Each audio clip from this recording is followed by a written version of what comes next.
Assalamualaikum warahmatullahi wabarakatuh. Halo teman-teman, kembali lagi di channel YouTube saya. Dan di video kali ini saya akan kembali mengulas dan memberikan sebuah trik terkait dengan penanganan sebuah penyakit saraf kejepit. Nah, namun sebelumnya perkenalkan diri saya terlebih dahulu. Nama saya adalah Parasuda Nugraha.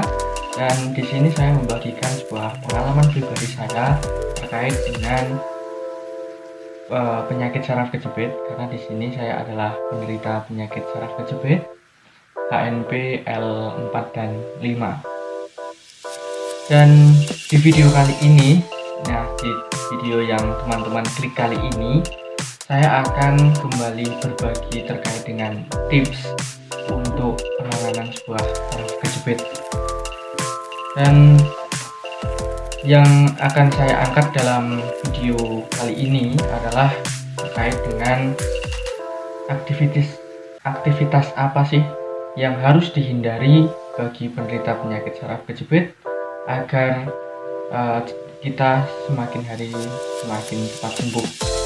Dan saya kemarin sudah di WA atau di DM terkait dengan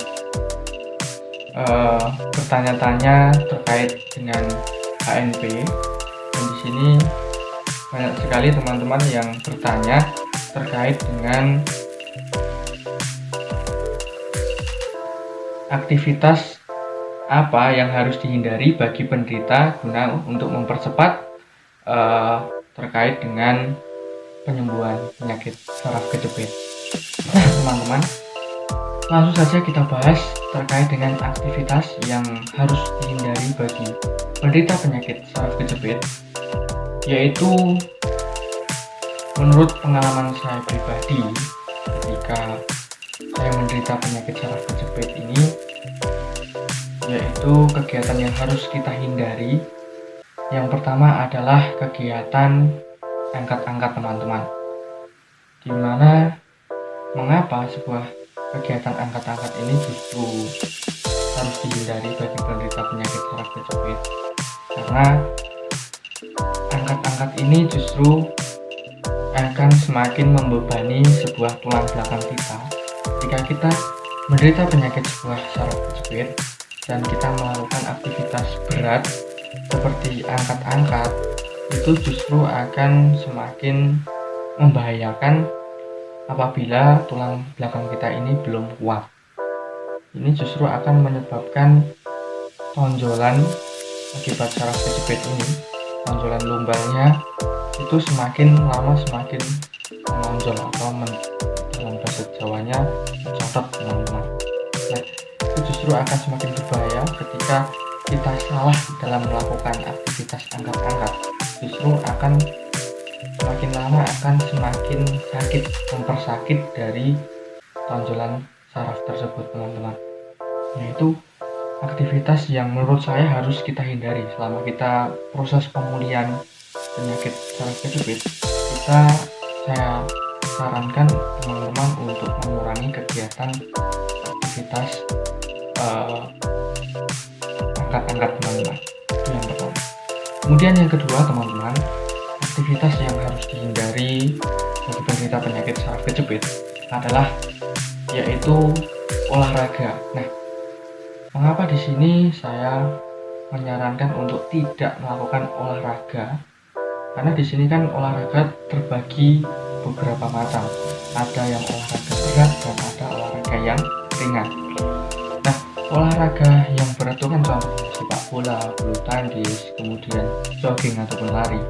Di sini saya menyarankan kepada kalian penderita penyakit saraf kejepit untuk tidak melakukan olahraga yang berat seperti sepak bola, bulu tangkis ataupun jogging. Nah, ini justru sangat berbahaya karena dalam masa pemulihan ataupun masa kita menangani sebuah saraf kejepit ini, yang harus kita butuhkan adalah kita memperbaiki kekuatan tulang belakang kita terlebih dahulu.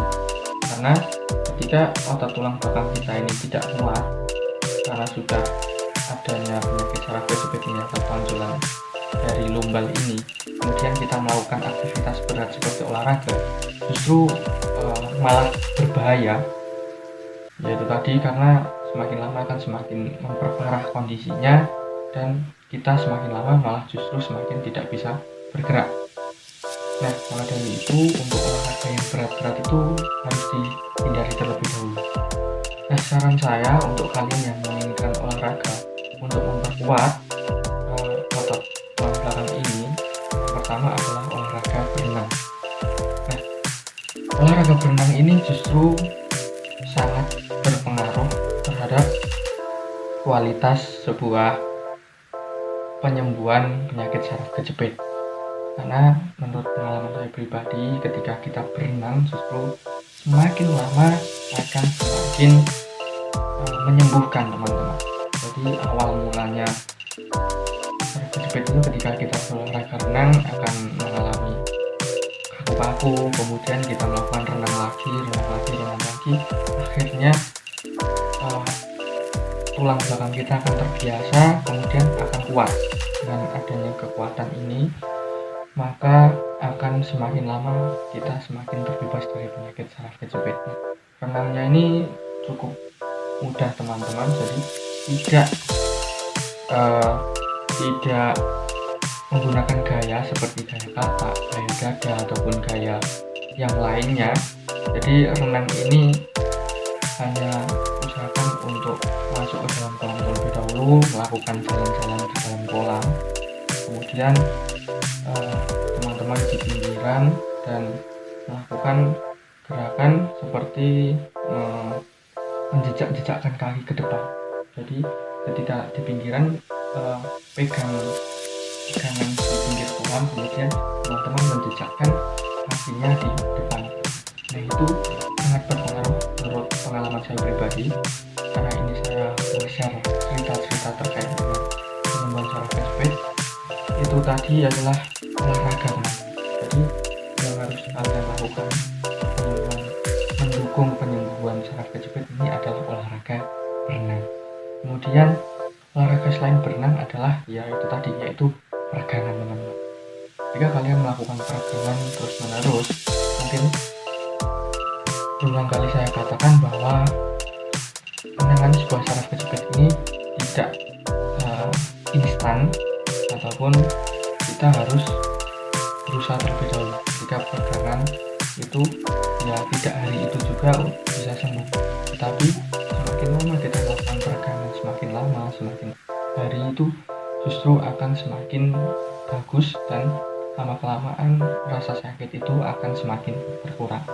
Nah, saran saya itu tadi, kita rutinkan untuk peregangan, kemudian rutinkan untuk melakukan olahraga berenang. Hindari aktivitas yang sekiranya memberatkan diri kita sendiri seperti angkat-angkat, kemudian berolahraga yang berat seperti jogging, kemudian sepak bola, bulu tangkis, tenis, dan lain sebagainya. Nah, teman-teman, itu adalah aktivitas terkait untuk mempercepat penyembuhan saraf kejepit. Jadi aktivitas apa yang harus dihindari dan aktivitas apa yang harus dilakukan untuk mendukung penyembuhan saraf kejepit. Mungkin di video ini sudah banyak sekali saya ngomong terkait dengan aktivitas ini, dan di video selanjutnya saya akan membahas terkait dengan mungkin makanan-makanan apa yang harus dikonsumsi bagi penderita penyakit saraf kejepit untuk mempercepat dalam penyembuhannya. Nah, mungkin cukup sekian dari saya, kurang lebihnya saya mohon maaf. Wassalamualaikum warahmatullahi wabarakatuh. Mudah-mudahan bermanfaat, dan jangan lupa untuk dibagikan kepada